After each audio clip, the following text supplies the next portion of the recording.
Bonjour à toutes, bonjour à tous, très heureux de vous retrouver pour ce nouveau numéro de la Pause Café.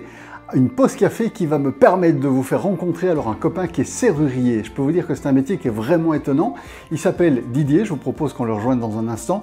Lui, son métier en fait, c'est d'ouvrir des portes. Alors généralement, quand il ouvre des portes, c'est très souvent sur la demande de la police. Du coup, ça donne libre cours en fait à des anecdotes qui sont absolument succulentes. C'est ça qu'il va nous raconter dans cette vidéo. Vous allez vous régaler. Juste avant, je tiens à vous remercier parce que vous êtes de plus en plus nombreux à nous suivre sur cette chaîne. N'hésitez pas à nous aider à la faire grandir en partageant par exemple les vidéos, en parlant peut-être autour de vous et aussi en vous abonnant, évidemment, si ce n'est pas encore fait. Allez, on y va, on file du côté de son bref, on va à la rencontre de Didier Haillon, il est serrurier.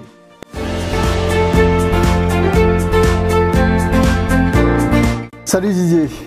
Bonjour Vincent. Merci d'avoir accepté cette pause café. Il faut savoir quelque chose, c'est qu'on est à la fin d'une journée compliquée quand même. Hein. Il est tard au moment où on enregistre cette vidéo et voilà, ça a été une journée importante. Alors c'est vrai que Didier, moi je l'ai connu comme serrurier, c'était le serrurier en fait du Carrefour du Dogue. À Sombref, si vous connaissez un petit peu l'endroit. Aujourd'hui, tu es à la tête d'une entreprise leader en tout ce qui concerne les contrôles, les accès pour la Wallonie et la partie de Bruxelles. C'est quand même génial comme parcours, ça. Tout à fait. Alors, ce qui est assez dingue, et vous allez le voir dans cette vidéo, c'est ça qu'on va faire, on va s'intéresser en fait à deux choses. On va s'intéresser d'une part au profil de Didier, voir un petit peu comment on fait quand on commence une toute petite affaire, comment on fait pour en faire une affaire vraiment importante. Tu as combien de personnes aujourd'hui qui travaillent avec toi? On a une petite quinzaine. Une petite quinzaine, ça fait quand même des salaires à sortir, ça. Ça, c'est une première chose. Et puis, deuxième chose, on ne va pas se priver, tant qu'on a un serrurier sous la main, on a plein de questions à te poser sur des serrures qui seraient infaillibles, est-ce qu'on peut ouvrir n'importe quelle voiture, etc. Bref, j'ai plein de questions pour toi. Écoute, en tout cas, encore une fois, merci beaucoup pour ce petit café chez toi. Bon, je te pose des questions en vrac. Hein. Est-ce qu'on peut ouvrir toutes les serrures? Oui.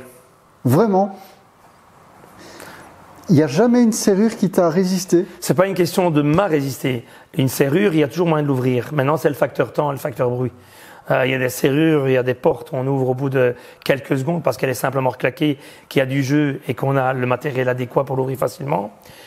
Et il y en a certaines, ça prend 1 heure, ça prend 2 heures. Une porte blindée, par exemple, ça peut aller très vite, comme ça peut durer un certain temps. Tiens, on dit toujours que un voleur, s'il veut, il peut rentrer chez toi. Tu es d'accord avec ça? Il y a toujours moyen de rentrer. Maintenant, il faut prendre tous les moyens pour s'y opposer. Et moi, je n'aime pas quand on dit le cordonnier est plus mal chaussé. Quand j'entends que des confrères, on est venu voler 1 fois, 2 fois, 3 fois, 4 fois. Moi, je touche du bois. J'ai eu 7 tentatives à son bref. Ils n'ont jamais su rentrer. J'ai dû remplacer des vitrages, j'ai dû remplacer des serrures, une porte. Attends, mais ils n'ont jamais su rentrer. Donc, on sait que tu es serrurier. Tu es en train de dire qu'il y a 7 fois... J'ai eu 7 tentatives sur une bonne presque 12 ans, 12-13 ans. Tout à fait. Tout à fait.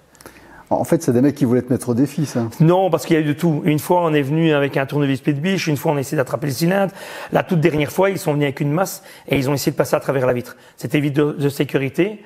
C'est une voiture, je ne vais pas citer la marque, sportive avec une plaque de transit allemande. Ils sont venus, ils sont arrivés à la masse pour essayer de passer à travers. Ils étaient cagoulés, etc. C'est vrai que sur les caméras, c'est assez impressionnant. Et la police fédérale ils m'ont dit qu'ils avaient fait une trentaine de cas dans des commerces où ils passaient à travers la vitre pour prendre le fond de caisse et partir. Donc j'ai vraiment, c'est pas cette fois les mêmes personnes, c'est vraiment de tout quoi. Tiens, finalement le but c'est plutôt en fait de retarder l'accès ou de décourager. J'imagine que tu as différentes, allez, comment dire, dans les voleurs, c'est comme dans tout, tu dois avoir différents, des mecs qui sont plus performants que d'autres, c'est bizarre de dire ça. Ou mieux équipés, ou bien formés, c'est tout. Et donc, allez, je veux dire, tu as le petit voleur de quartier, j'ai envie de dire, s'il y a un tout petit peu de trucs un peu qui fait peur, il va passer son chemin, quoi. Tout à fait. Il faut savoir qu'ouvrir une porte, ça peut être très simple, comme ça peut être compliqué. Maintenant, pour un voleur, au plus ça va prendre de temps et au plus il doit faire de bruit pour pouvoir ouvrir, il va passer ailleurs, il va aller où c'est plus facile. Maintenant, le facteur temps, le facteur bruit, c'est les 2 facteurs les plus importants si on veut contrecarrer une tentative de vol ou pour décourager en tout cas les voleurs, quoi. Le temps et le bruit, 2 éléments importants. Conseil de serrurier. Alors, justement, tiens, quels sont les conseils que toi tu peux nous donner en tant que professionnel finalement de la protection d'accès pour pouvoir protéger sa maison? Est-ce que déjà, avant même de venir voir un serrurier, est-ce qu'il y a des choses à faire à la maison? Déjà, il y a des choses à faire et à ne pas faire quand on part en vacances. Ouais. Parce qu'il y a déjà, si par exemple on part en vacances et que les poubelles passent le lundi et que le jeudi soir on met les poubelles dehors, ben on donne déjà des indications à un voleur. Ouais. Déjà, il y a déjà l'aspect organisationnel de ne pas montrer des signes d'absence, en tout cas prolongée. Ça, c'est une première chose. Maintenant, concernant, pour donner un conseil aux gens, pour essayer de renforcer en tout cas leur habitation, maintenant, quand on dit sécuriser son habitation, souvent les gens ne pensent qu'à la porte d'entrée. Oui. Alors que la porte arrière est, à mon avis, plus importante, même, je suis certain, que la porte avant. Parce qu'ils sont cachés. Ils sont moins visibles. Voilà, ils sont moins visibles. Ils peuvent travailler plus à l'aise. Et alors, il y a les éléments de façade, les fenêtres, les portes de buanderie, etc. arrière, ou qui sont cachés. Ça, c'est les éléments les plus importants avant de se focaliser sur la porte d'entrée. Tiens, justement, est-ce que tu peux me donner une fourchette, une idée de prix, un dépannage, un tarif qui te semble normal? C'est combien? En journée ou en nuit? Ah ben, donne-moi les deux. Ben, en journée, mais ça dépend. Si c'est un dépannage ou un travail de serrurier. Mais un dépannage. J'ai claqué ma porte, je dois rentrer chez moi. Ah ben, si c'est quelqu'un de proximité, ça va coûter entre 70 et 120 euros tout compris. Voilà, tout compris. Ouais. Donc, ça, c'est un tarif tout à fait pour une porte claquée. Okay. Et pas celui qui chipote pendant 3/4 d'heure pour faire semblant qu'il n'y arrive pas. Et puis hop, il y arrive donc, comme il a passé 3/4 d'heure, il se permet de demander 300 euros, quoi. Juste pour une porte claquée. Ouais, il y a un moment, il faut de la dextérité. Si le gaillard n'y arrive pas, c'est que c'est pas son métier, quoi. Donc un dépannage, il faut compter ça. Et si on est, si ça arrive la nuit, par exemple? Si ça arrive la nuit pour une porte claquée, en fonction de la région, etc., ben, il y a un surcoût de 30 à 50%. Si maintenant on est à 100 euros, ben, il va peut-être demander 150 ou peut-être même 200 si c'est en pleine nuit, quoi. Qu'est-ce qui peut justifier le fait de mettre un cylindre justement très cher? Est-ce que quelque part il faut avoir absolument, je sais pas moi, si tu as des objets de grosse valeur à la maison, etc., là tu vas... Non, c'est quand on n'a pas envie qu'on rentre chez soi facilement. Parce que moi j'ai eu des tentatives chez moi, on n'est jamais rentré, je suis déjà malade comme ça. Ouais. Je comprends quand les gens sont rentrés et qu'ils ont fait le tour de l'appartement, de la maison, c'est très choquant pour les gens qui y habitent. Même des gens que je connais qui me disent, moi je m'en fous, je suis assuré pour ça. Ouais. Et le jour où il a un vol, il me dit, punaise, je pensais pas que ça me toucherait autant. Ça veut dire que c'est toujours touchant, même si on est assuré, même si on fait le gros dur, c'est toujours très embêtant. Mais tu sais qu'on parle, quand on dit que des gens viennent comme ça chez toi, on parle de viol en réalité. Tout à fait. C'est vraiment le terme. C'est même quelqu'un viendrait chez vous en journée, même que la porte serait ouverte, rentre dans la maison et part. Rien que ça, c'est traumatisant. Oui, tout à fait, tout à fait. Oui, à fond. C'est vrai que c'est traumatisant. Tiens, on va passer sur tout à fait autre chose, mais c'est une vraie question que je me suis toujours posée. Donc toi, ça fait combien de temps que tu as ton compte là maintenant? Depuis 1998, ça veut dire 26 ans, bientôt 27. 26 ans. Donc en 26 ans, tu as eu du personnel. Tout à fait. Il y a du personnel qui travaille avec toi aujourd'hui, il y a du personnel qui est parti. Est-ce qu'il y en a déjà qui se sont barrés avec des passe-partout, ce genre de truc? Peut-être, mais je ne le sais pas ça. C'est vrai? Ouais, ça je ne saurais pas le dire, je ne pense pas. Maintenant, ils partent avec des connaissances, ça c'est sûr. Mais, oui, ça c'est clair. Voilà. Tiens, est-ce que ça t'est déjà arrivé d'avoir des gens, donc des clients, qui rentrent, qui viennent, qui te posent des questions par rapport à comment faire pour ouvrir ça, ou comment je devrais m'y prendre, j'ai peur que ça m'arrive, etc. Des gens où quelque part tu te dis, ouh, là, ceux-là, à mon avis, ce soir, ils risquent d'aller visiter des maisons. Ouais. Déjà, une chose, je ne peux pas dire aux gens comment faire pour ouvrir une porte. Ah ouais? Je peux le dire à un professionnel, je peux l'aider, je peux donner des conseils, mais certainement pas à un privé, certainement pas à quelqu'un que je ne connais pas. Donc si on va chez un serrurier, on peut pas avoir les trucs de métier. Non, ils n'ont pas, non, tout à fait. De nouveau, pour préparer notre entrevue d'aujourd'hui, je suis tombé sur des trucs qui m'ont vraiment laissé le pet par terre, pour ne pas dire autre chose. C'est le fait que tu sais acheter sur des sites, je dirais Amazon, ce genre de trucs, tu sais trouver en fait des kits de crochetage. Oui. Donc ça, c'est une chose. Bon, il faut déjà voir un petit peu à quoi ça ressemble. Quand on n'a jamais utilisé ça, on se dit que je sais pas comment on l'utiliserait. Mais alors en plus de ça, on va sur YouTube, et sur YouTube, on trouve des vidéos, des tutos, quoi. Tout à fait. Je trouve ça hallucinant. Mais donc ça veut dire qu'en fait, on a le matos, on nous explique comment faire. Donc demain, fondamentalement, si j'ai un peu de temps, je peux prendre le temps pour essayer de crocheter une maison. Tout à fait. Maintenant, il y a outillage et outillage. Les kits qui sont vendus comme ça, c'est du brol.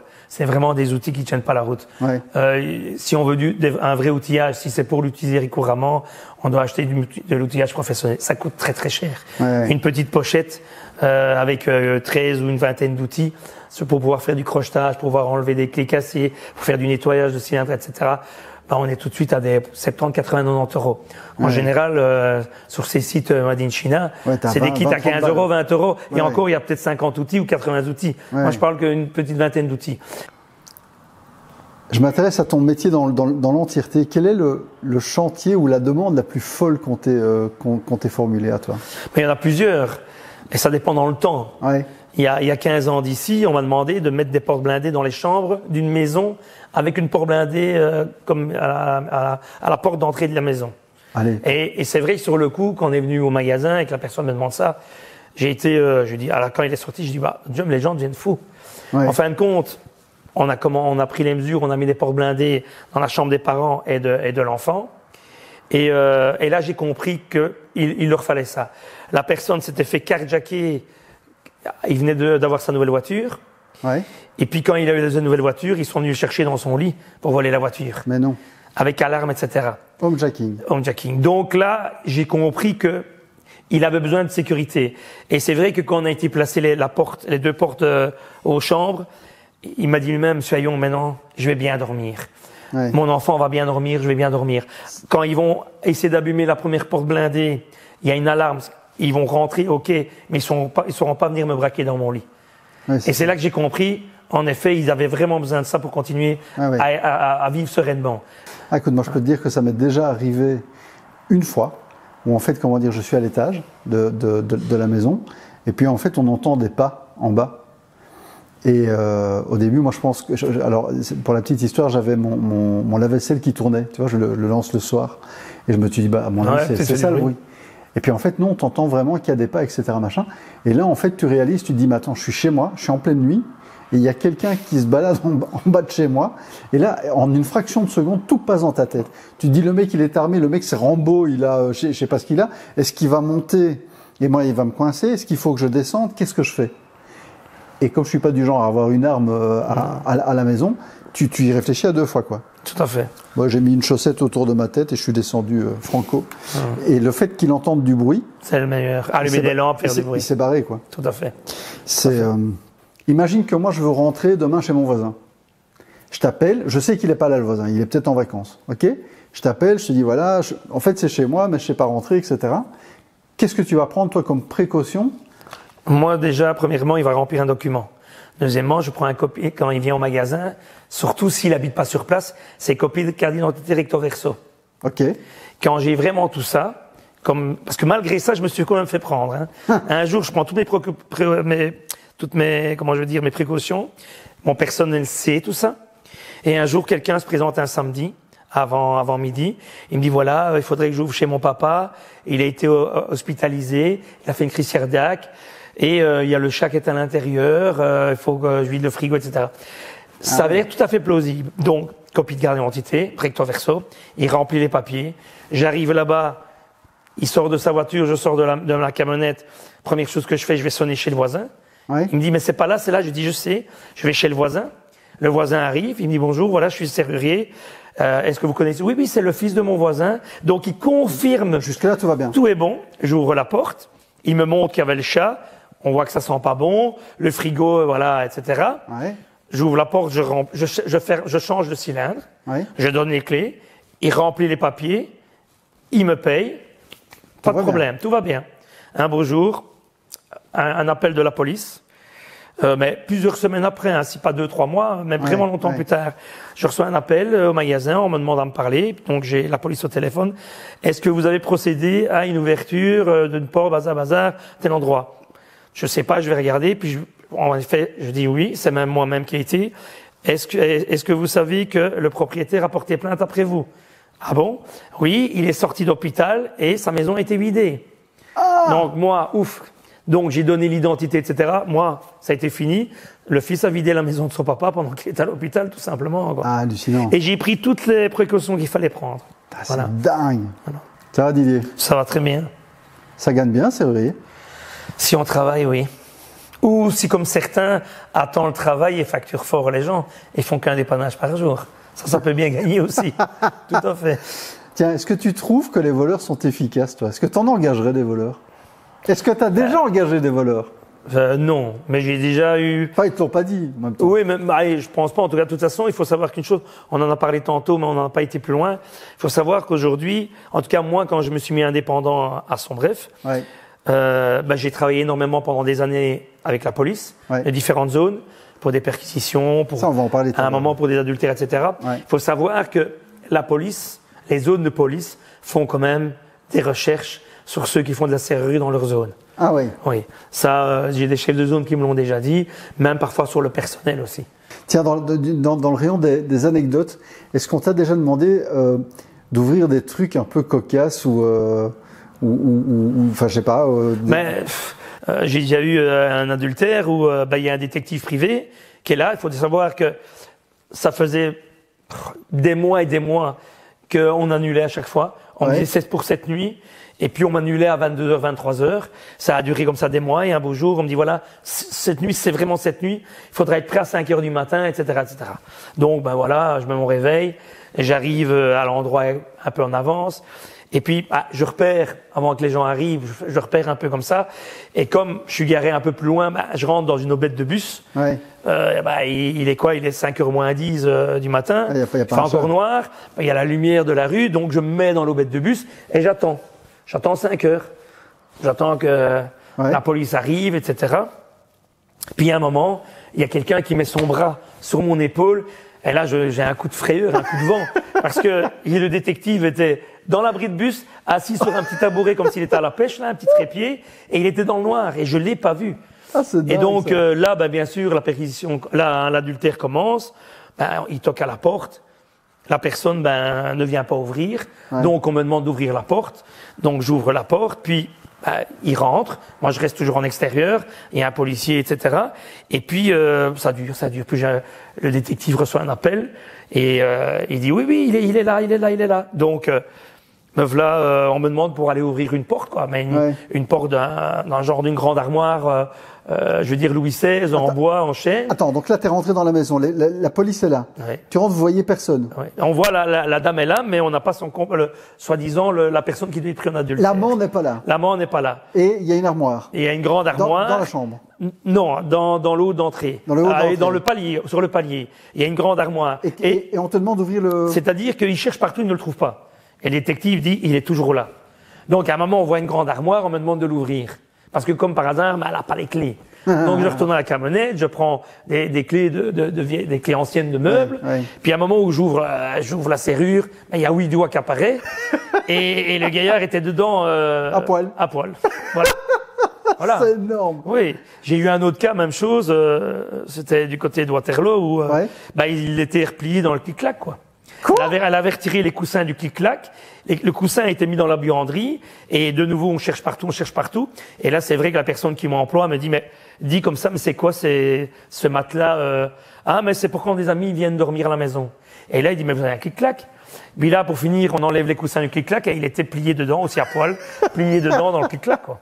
Toi, tu dois pas faire le fier, n'empêche. C'est vrai que, voilà, là, c'est un peu embêtant. Par contre, j'ai eu des anecdotes encore parfois plus marrantes où ça, c'est un technicien où lui, au moment où il ouvre la porte, la personne pense que c'est un voleur, donc il sort avec une batte de baseball, il ouvre la porte, et il est à genoux, et il a juste la zigounette, comme il est à genoux, il a juste la zigounette à hauteur de son visage, avec les deux policiers et tout le bazar, quoi.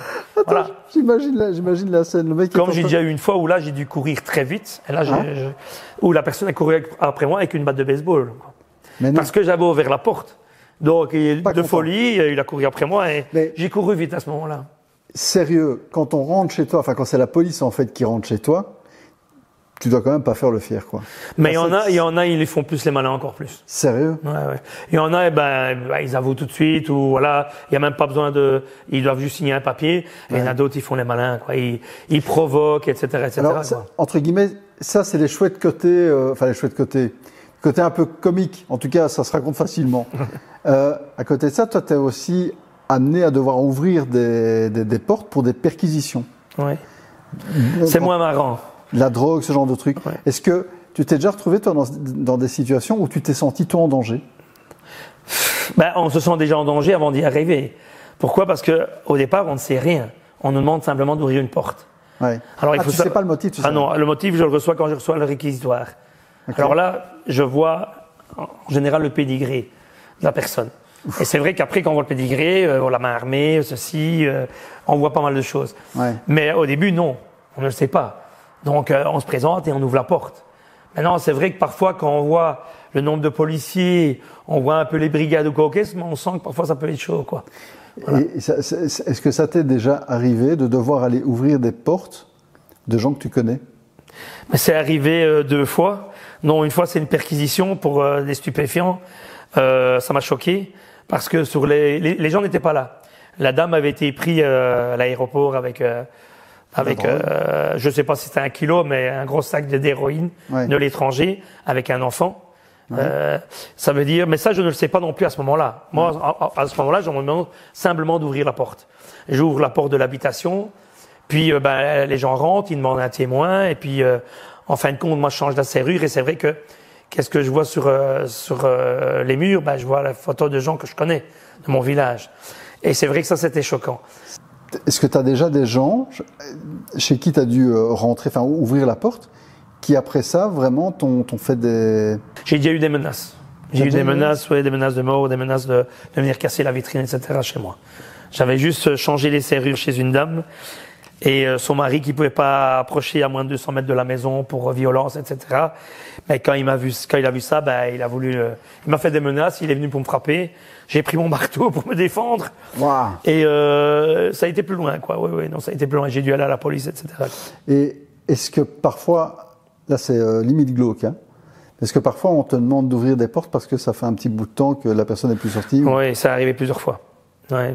Des gens qui se sont donné la mort, des gens où se sont tirés une balle dans la gorge, à la carabine, ou des choses pareilles, oui. C'est dingue. Mais toi, tu vois ça?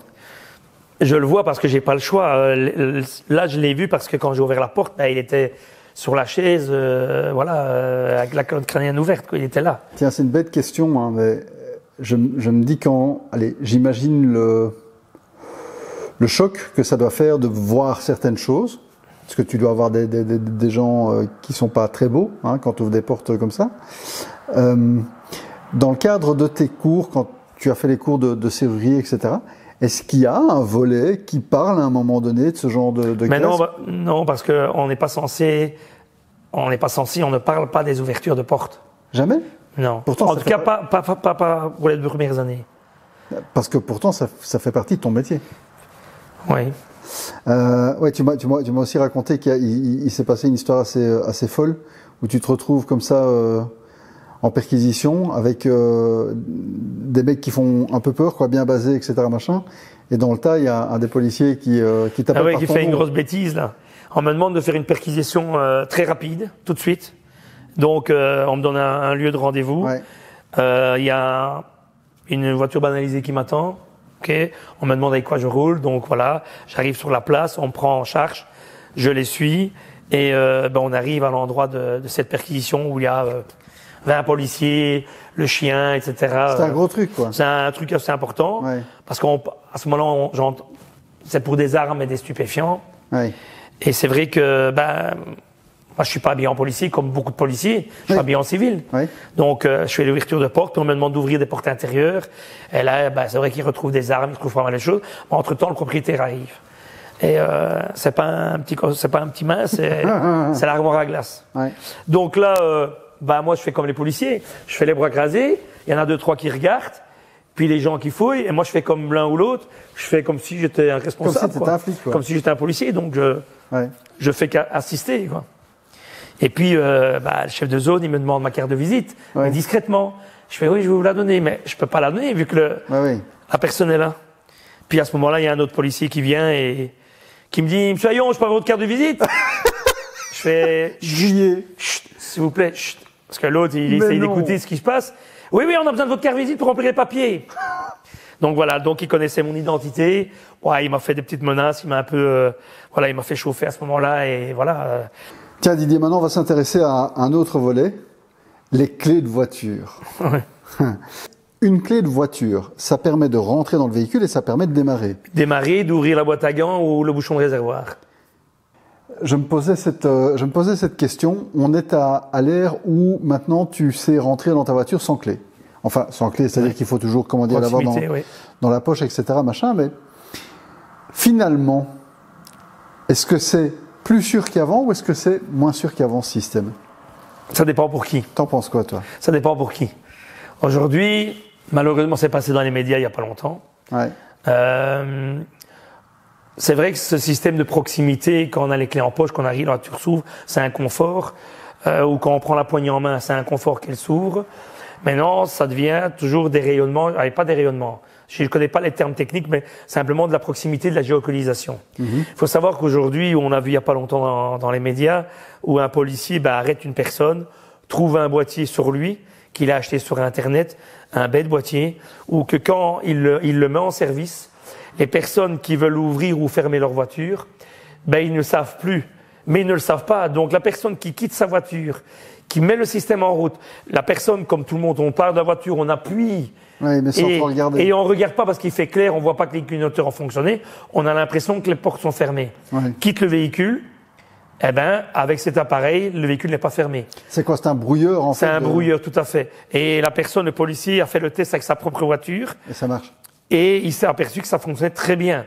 Donc ça permet aux voleurs, quand les gens partent, de vider la voiture ou de la mettre sur de pouvoir retirer le frein à main ou de l'embarquer, quoi. Tiens, je suis un peu dans mon univers de James Bond, hein. Mais est-ce que il y a des appareils qui existent qui permettent en fait de copier le signal?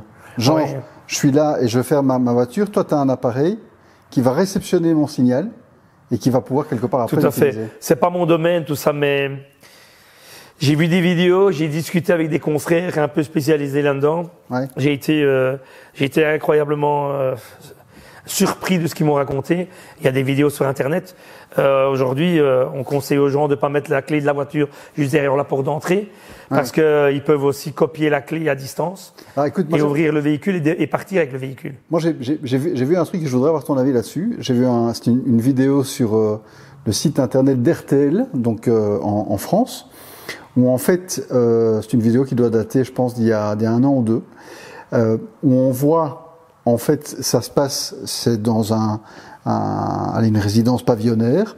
Tu as une voiture qui est face à une porte de garage, et tu vois en fait une autre voiture qui arrive, qui dépose 2 gars.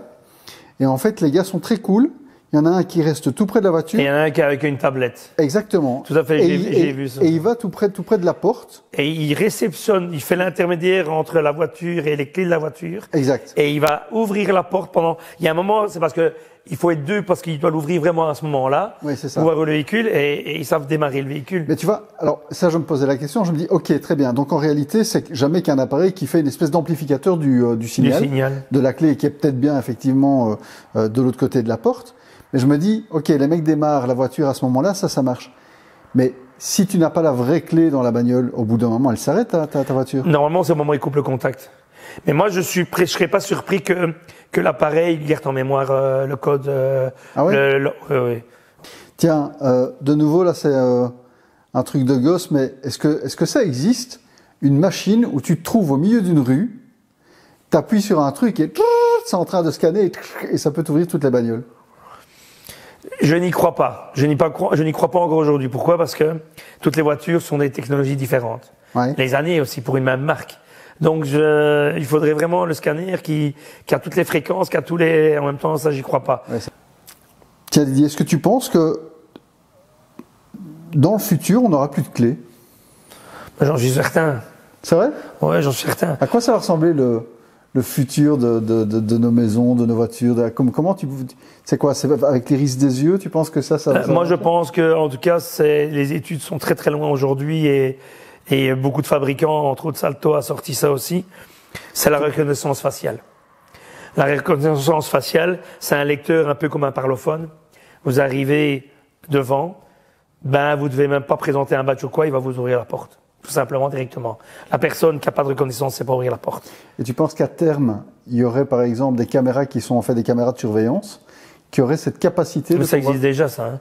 Aujourd'hui, une caméra de haut de gamme, vraiment de haute technologie, la caméra peut compter la reconnaissance faciale, si on a mis par exemple des visages de gens qui ne peuvent pas être là parce qu'ils sont recherchés ou parce que deux personnes ne peuvent pas se rencontrer dans une même pièce, cette caméra peut gérer ça. Ah ouais. Il faut savoir que dans certains lieux, ça peut être une prison aussi, où deux personnes ne peuvent pas, et il y a possibilité avec des caméras de faire cette gestion-là. La personne ne sera pas rentrée tant que l'on n'est pas sorti. Tiens, ça c'est marrant ça. Tu parles de prison. T'as déjà dû bosser dans des prisons? Non. Bosser, non. Mais j'ai déjà été jouer au ping-pong. Donc je connais un peu l'intérieur des prisons. Non, j'ai jamais bossé dans une prison. Oui, non, je me trompe. Non, j'ai déjà fait des réparations de serrures. C'est juste à Bruxelles. Tout à fait. C'est juste des réparations de serrures mécaniques. Parce que là, c'est quoi? C'est des vieux systèmes? C'est des... Ouais. Mais attention qu'ils ont des bonnes serrures quand même. C'est une bonne nouvelle. Tiens, je reviens un instant au futur. Est-ce qu'il y a une technologie qui va arriver qu'on ne connaît pas encore?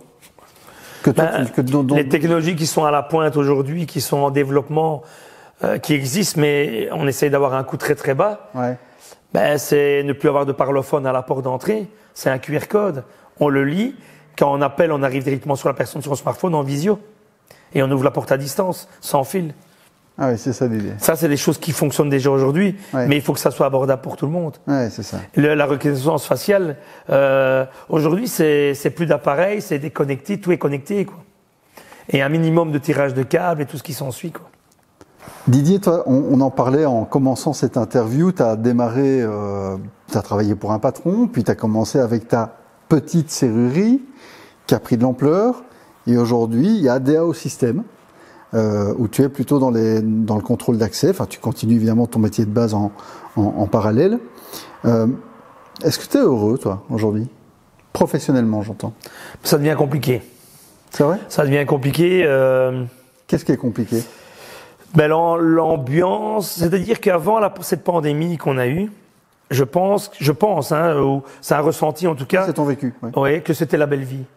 Que c'était la belle vie et on faisait le boulot, on travaillait, les gens téléphonaient, demandaient des renseignements, etc. Et depuis cette pandémie, en tout cas, j'ai l'impression que les plus belles années, c'était avant la pandémie. Aujourd'hui, c'est le confort de soi, mais au détriment des autres, on s'en fout. C'est-à-dire que c'est moi, je. Donc les délais deviennent compliqués. Le personnel, heureusement que j'en ai qui sont là depuis de longue date, mais maintenant c'est la même chose. Les gens n'ont plus aussi cette ambition ou cette conscience professionnelle. Avant, les gens avaient vraiment une conscience professionnelle incroyable. Maintenant, les gens, ils font 3 minutes d'heure supplémentaire et au bout de 10 fois 3 minutes, ils me disent, voilà, j'ai fait une demi-heure supplémentaire, est-ce que je peux la récupérer? Et c'est parfois des gens qui vont fumer leur cigarette X fois par jour. Parfois, je dis, mais dans quel monde je suis arrivé, quoi? Donc, je dois faire avec, je compose avec. Mais c'est difficile, ça devient compliqué. Franchement, ça devient compliqué. Donc, entre guillemets, ça c'est même pas propre à ton domaine. C'est difficile d'être entrepreneur aujourd'hui. Oui, c'est de plus en plus compliqué. Ouais. Didier, merci beaucoup en tout cas pour cet entretien. C'était vachement intéressant, vachement impressionnant aussi de voir un peu les coulisses de ton métier. Et ça me donne envie en fait qu'on double le truc parce que je sais que tu as encore plein d'anecdotes qui sont assez dingues. Bon, écoute, qu'est-ce qu'on peut te souhaiter pour la suite? Comme pour tout le monde, le mieux possible. On va faire ça. Merci beaucoup en tout cas de nous suivre régulièrement ici sur ces rendez-vous, sur ces pauses café. C'était Monsieur Didier Haillon qui était avec nous aujourd'hui, DAO System, qu'on peut retrouver, ça c'est si vous voulez faire placer des accès, etc. Pourquoi pas, tu as 2 adresses, tu en as une à Ligny en fait, et tu en as une autre, c'est à Jean Blou. C'est quoi les adresses? Alors à Jean Blou, c'est en face de l'hôtel Les Trois Clés ou près de l'Oliveto, restaurant l'Oliveto, et juste avant de rejouer, et sur la chaussée de Namur. Et alors ici c'est le siège social, le showroom, c'est où on vient présenter tous nos produits de contrôle d'accès mécanique et électronique, surtout ici, électronique. Et c'est ici qu'il y a un chouette salon, comme vous le voyez. Salut Didier. Merci. Top.